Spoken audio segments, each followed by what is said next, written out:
Virusi, med katere, kot že ime pove, spada tudi koronavirus, so najpreprostejši organizmi, kar jih poznamo.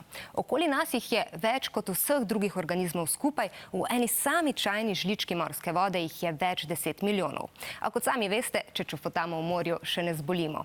Nekateri virusi gostitelju, to so poleg ljudi lahko tudi živali, rastline in celo bakterije, ne škodijo. V gostitelju se razmnožujejo povsem neopazno. Drugi, recimo koronavirusi, pa so nevarnejši. Ker virusov s prostim očesom ne vidimo, si jih bomo zdaj ogledali s televizijskim povečevalnim steklom. Virusi so zelo majhni mikroorganizmi, lahko celo 100-krat manjši od bakterij.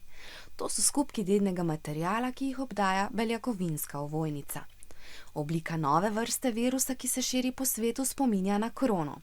Krona se v latinščini reče korona in od tod ime koronavirus.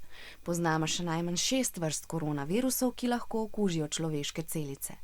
Nova vrsta koronavirusa pa povzroči koronavirusno bolezen COVID-19. Zakaj virusi vdirajo v celice drugih organizmov? Sami se ne morejo razmnoževati, zato morajo vstopiti v gostiteljevo celico in ji podtakniti svoj dedni material. To naredijo tako, da v celice, katerih ključavnice se ujemajo z njihovimi ključi, vstopijo skozi posebna zaklenjena vrata.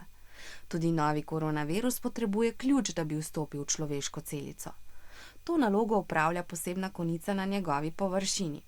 Ker novi koronavirus za vstop v celice uporablja posebne vhode, ki so na celicah nosu in pljuč, povzroča predvsem težave z dihanjem. Ko virus vstopi v celico, se vanjo sprosti dedni material iz njegove notranjosti. Virus se tako lahko začne razmnoževati. Ko se dovolj namnoži, se združi v mehurček in okuži še druge celice. Imunski sistem našega telesa se proti virusu bori na več načinov. Sčasoma razvije tudi protitelesa, ki znajo zelo učinkovito onemogočiti virusne vsiljivce. Rečemo, da takrat postanemo na virus imuni. Znaki, da se naš imunski sistem bori z njim, so vročina, glavobol in izcedek iz nosu.